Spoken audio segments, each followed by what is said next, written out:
On revient sur cette victoire ô combien difficile pour le FC Barcelone sur la pelouse de Leganés, Luis Fernandez. Oui. Mais que ce fut compliqué ce soir. Un Barça en demi-teinte. Ils sont vraiment soulagés, ils sont vraiment contents, ils sont heureux. Ils ont pris 3 points, mais on n'a pas vu du grand Barça. Il faut le dire, il faut le reconnaître. C'est pas une grande équipe qui a été dominatrice. C'est une équipe qui a eu aussi par moments des situations difficiles à gérer du côté de Leganés, hein, parce qu'ils les ont eu ces situations-là, même un but refusé pour un hors-jeu. Mais c'est une équipe de Leganés qui a donné du fil à retordre à ce Barça. Mais ce Barça, va falloir peut-être qu'il y a eu ce match où il y a de la fatigue, hein, tu sais, d'arène du côté du Barça.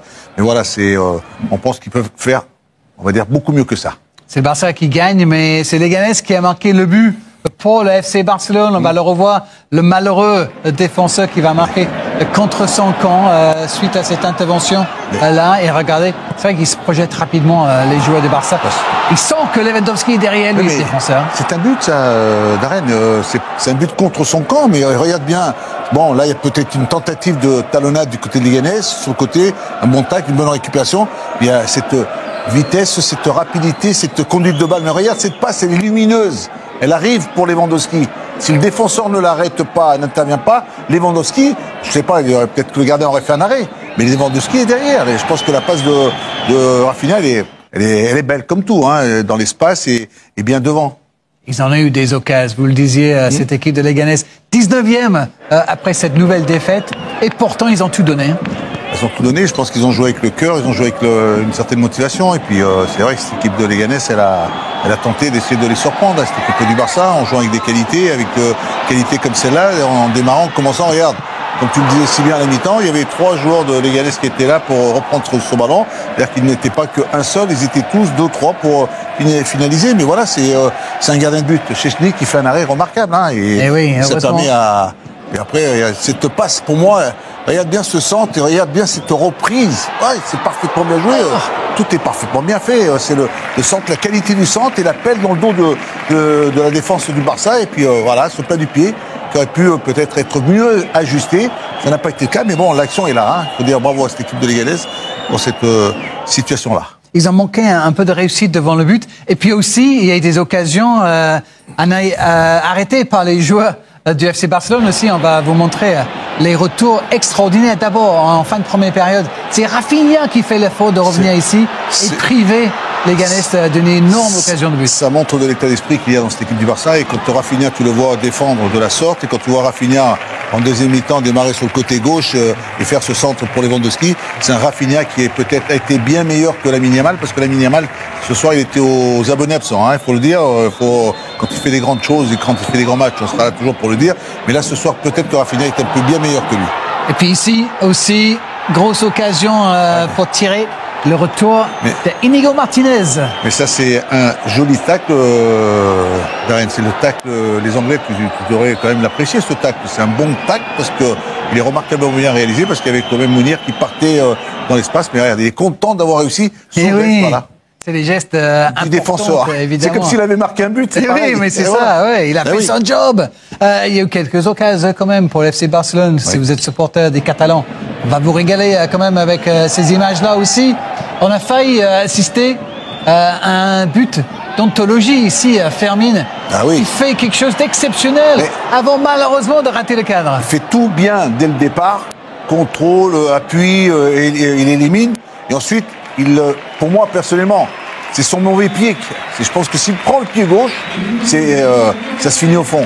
Et tout ce qu'il fait dès le départ, c'est bien fait, c'était bien fait. Après, c'est vrai qu'on aurait pu penser qu'à ce moment-là, il avait la possibilité de mettre ce deuxième but, ça, pour les soulager. Ça aurait été vraiment formidable. C'est bien joué, ça aussi. S'il le met. Ils ont cette qualité de passe dans les petits espaces. Tu sais que Lamine Yamal, là, il a voulu tromper le gardien. Oui. Parce que si tu le regardes bien, il a voulu faire croire qu'il allait faire un centre, et finalement, il a voulu lui mettre au premier poteau. Le gardien ne s'est pas laissé. Ça a failli marcher. Ça a failli marcher. Parce qu'il ne s'est pas fait voir. Et puis ici, même si on a sifflé hors jeu à la fin de cette action, on voulait le revoir quand même. Pour ce que fait Pedri ici, parce que là aussi. Le tacle là. C'est juste, c'est pas. Hop. Bien, il vient à l'intérieur, mais peut-être Lamine lui dit donne. Il est là, Lamine, donne. Il veut pas te donner, il a voulu frapper. Moment. Heureusement qu'il a été signalé hors jeu. Hein. La victoire a été donc pour le FC Barcelone, qui est leader ce soir avec 7 points d'avance sur son dauphin, le Real Madrid. avec 10 points de plus qu'Atlético de Madrid. Ils vont jouer plus tard dans ce week-end de 31e journée de Liga. En bas, Leganés donc reste à cette 19e place. Mais Relégable, mais il y a encore des matchs à jouer. ouais, mais ils peuvent se sauver. Hein. 4 victoires à l'extérieur déjà aujourd'hui, après la victoire de Valence à domicile hier. Demain, regardez le programme avec notamment Alaves Real Madrid à 16h15, Betis Villarreal dans la foulée, avant de voir Bilbao contre Rayo Vallecano à 21h. Demain soir, évidemment, comme tous les lundis, Louis, on va regarder Liga Extra. Oui. Ils vont revenir sur ce match Alaves Real Madrid. Parmi d'autres, tous les meilleurs moments du championnat d'Espagne, tous les lundis soirs avec Thomas Toud et toute l'équipe, évidemment. Et moi, je vous retrouverai lundi soir pour Made in England, votre émission préférée, Louis. Ah, elle est pas Vous mal, me disiez tout à l'heure. parce que tu nous montres de belles images et Oui. c'est championnat de première, deuxième, même jusqu'à la 4e division. Vous me disiez que c'était votre émission préférée une fois que je vous avais donné un billet. Non, Tout à l'heure, non, effectivement. non, t'inquiète pas Et comme ça. puis, si vous avez encore envie de regarder du foot en direct, Louis, il y a un match portugais en cours sur Porto. Max 8. Regardez, Casapia contre l'FC Porto. Barcelone à Leganés 1-0. Sainz contre son camp. Leganés a eu pas mal d'occasions, mais Flick et ses hommes le savent. Un pas de plus vers le titre. 7 points d'avance sur le Real Madrid qui jouera demain. Évidemment, il faut être indulgent parce que la répétition des matchs et parce que la qualité individuelle de chaque joueur ne peut pas être toujours au top. La victoire est au bout, la course, l'autoroute continue à être plus couverte. On va retrouver Darren et Louise donc pour l'analyse de ce match et donc la victoire difficile pour Barcelone. L'avant-dernier du championnat, Leganés a quand même fait un beau match, mais le Barça prend 3 points en plus sur le Real qui jouera demain. Benjamin da Silva, Moula Fonseca, merci les amis. À demain pour Alaves Real Madrid avec Louis. Le Barça d'Hansi Flick est à plus de 20 matchs, alors environ 20 matchs déjà sans défaite. 2 matchs nuls contre Getafe et Atlético Madrid. 18 victoires, grosse performance énormissime. Monsieur Hansi Flick qui a la 5e plus grosse performance de l'histoire du Barça. Si on parcourt un peu les records historiques, on se rend compte que le record absolu d'invincibilité du Barça en Liga est de 43 matchs sans défaite. Donc on est encore loin. Il faut encore 23 matchs pour atteindre ce record-là, établi entre 2017 et 2018 sous Ernesto Valverde. Ah, un coach qui a pourtant été critiqué, mais qui a ce record-là. Étonnant. Battant l'ancien record de la Real Sociedad de 1980. Donc, en 2016, le Barça avait aussi battu le record espagnol avec 35 matchs officiels sans défaite. Donc, à l'extérieur, le Barça de Xavi a enchaîné 18 matchs sans défaite lors de ses débuts, un record pour l'entraîneur en Liga.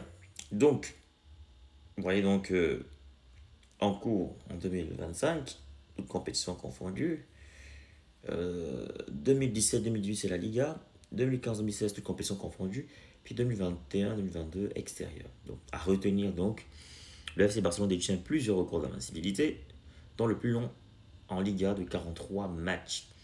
La série actuelle sous Flick est impressionnante, mais n'a pas encore battu les records historiques. Mais déjà, on peut dire bravo, monsieur Flick. On peut dire bravo, monsieur Flick. Non, monsieur Flick, cet entraîneur, il est fort, il est incroyable. Hansi Flick, t'es trop fort, en fait. T'es trop fort, Hansi Flick. Félicitations à ce coach. Franchement, beaucoup oublient que c'est le coach du Bayern qui avait battu le Barça 8-2. Ben, c'est le même coach. C'est lui, Hansi Flick. Vous voulez créer du contenu qui captive, qui informe. Vous voulez partager votre expérience, votre expertise avec le monde. Vous voulez gagner de l'argent avec ce que vous aimez. Alors, ma formation, elle est pour vous. Cette formation, elle est taillée sur mesure pour vous. Dans cette formation, vous allez apprendre à vous lancer dans la création de contenu, à choisir le bon format, le bon support. Dans ma formation, on apprend à trouver sa niche. On apprend à trouver sa valeur ajoutée, sa proposition unique, sa cible idéale. On apprend plein de choses dans cette formation. Dans ma formation, on apprend à trouver son rythme, on apprend à planifier son contenu, à optimiser son temps tout en restant motivé. C'est une formation accessible à tous, que vous soyez expérimenté, débutant, voilà, que vous vouliez créer du contenu audio, vidéo, écrit ou multimédia. Cette formation, elle est pour vous. Vous devez absolument l'apprendre. Alors cette formation est flexible, vous pouvez la suivre à votre rythme, selon vos disponibilités, vos besoins, vos envies, et elle ne coûte pas cher. 150 € pour tous les résidents en Occident et 75 000 francs pour tous ceux qui résident en Afrique. 75 000 francs CFA seulement. Alors qu'est-ce que tu attends? Souscris rapidement à cette formation parce que les places sont limitées à 50 places maximum et il y aura des formations chaque mois. Chaque formation dure 2 semaines minimum et 1 mois pour ceux qui ont du mal. Il y aura 2 semaines en plus de rémédiation pour essayer d'aider les autres. Alors, appelle ce numéro rapidement et surtout, écris à cet email pour souscrire à cette formation. Voilà, le numéro, je rappelle, 0467 81 59 18 précédé du plus 32. Donc, je reprends, plus 32 0467 ou alors plus 32 467 81 59 18 disponible bien sûr par appel et sur WhatsApp ou alors écrivez-moi tout simplement par mail pour souscrire à votre formation. Donc je vous attends nombreux et les places sont très limitées. Donc à très bientôt.